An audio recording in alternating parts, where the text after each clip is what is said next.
அஸ்ஸலாமு அலைக்கும் வரஹ்மத்துல்லாஹி வபரகாத்துஹு. நஹ்மதுஹு வ நுஸல்லி அலா ரசூலிஹில் கரீம். அம்மா பஅத்.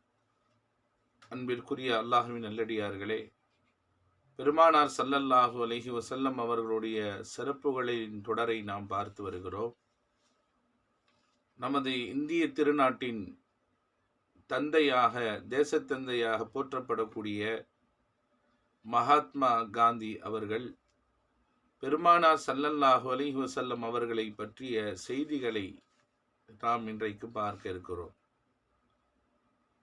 மகாத்மா காந்தி அவர்கள் சொன்னார்கள், முஹம்மது நபி அவர்கள் ஒரு தீர்க்கதரிசி, இறைவனால் அனுப்பப்பட்ட ஒரு தூதராக இருக்கின்றார்.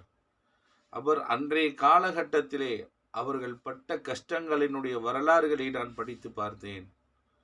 எந்த அளவிற்கு சிரமப்பட்டிருக்கிறார்கள், துன்பங்கள் துயரங்களை சந்தித்திருக்கிறார்கள் என்ற வரலாறுகளை நான் படிக்கும் பொழுது என் கண்களில் இருந்து கண்ணீரே வந்துவிட்டது என்பதாக மகாத்மா காந்தி அவர்கள் சொன்னதாக வரலாற்றிலே இந்த வார்த்தைகள் இடம்பெறுகிறது.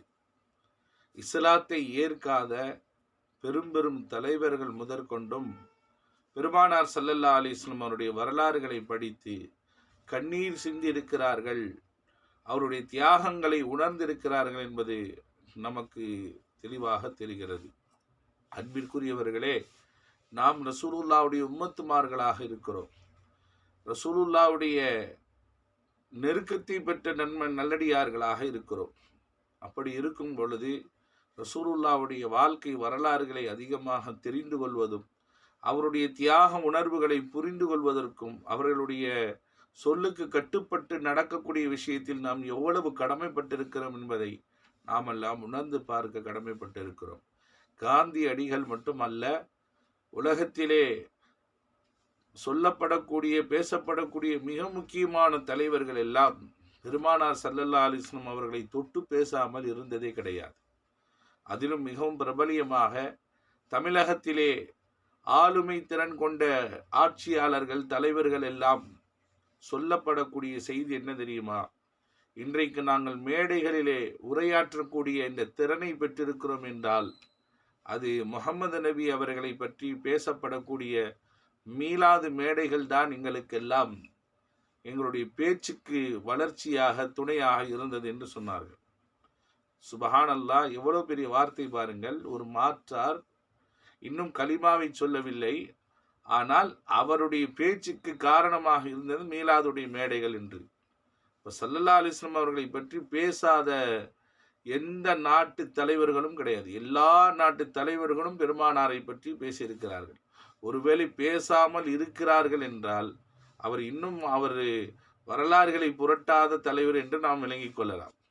அவர் இன்னும் வரலாறுகளை படிக்கல, ஆய்வுகள் செய்யாம வெறும் மேலோட்டமா தலைவர் என்ற பெயரோடு வாழ்ந்துட்டு இருக்கிறார்னு அர்த்தம். உண்மையாகவே வரலாறுகளை படிக்கக்கூடிய ஆய்வாளர்களாகவோ தலைவர்களாகவோ இருந்தால் நபியை பற்றி அறியாமல் யாரும் இருந்தது கிடையாது. அந்த வகையிலே நம்முடைய தேசத்தந்தையாக விளங்கக்கூடிய மகாத்மா காந்தி அவர்கள் சொன்ன வார்த்தை தான் அவர்கள் சந்தித்த ஒவ்வொரு சோதனைகளையும் சாதனைகளாக ஆக்கி அவர்கள் சகித்து கொண்டதினால் அவர்கள் பெரிய மகா வெற்றியை சந்தித்தார்கள். உண்மையாகவே அதை படிக்க படிக்க என் கண்கள் எல்லாம் குளமாகிறது கண்ணீரால் என்ற அழகான அந்த வார்த்தையை பதிவு செய்திருக்கிறார்கள் என்றால் நபி அவர்கள் எந்த அளவிற்கு இந்த சமுதாயத்திற்காக, உம்மத்துமார்களுக்காக பாடுபட்டு இருக்கிறார்கள் என்பதை மாற்றார்கள் சொல்லக்கூடிய அந்த வார்த்தையை வைத்து கூட நம்மால் உணர முடிகிறது. வல்லவன் அல்லாஹு தாலா அப்படிப்பட்ட உத்தம நபியை நமக்கு நபியாக ஒரு முன்னோடியாக ஆக்கி தந்த வல்லோன் அல்லாவிற்கு நன்றி செலுத்தி நபி அவர்களுக்கு உண்மையான உம்மத்துமார்களாக வாழ்வதற்கு நாம் முயற்சி செய்வோம். வல்லோன் அல்லாஹு தஆலா அதற்கு அருள் புரிவானாக.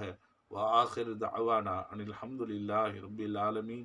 அஸ்ஸலாமு அலைக்கும் வரஹ்மத்துல்லாஹி வபரகாத்துஹு.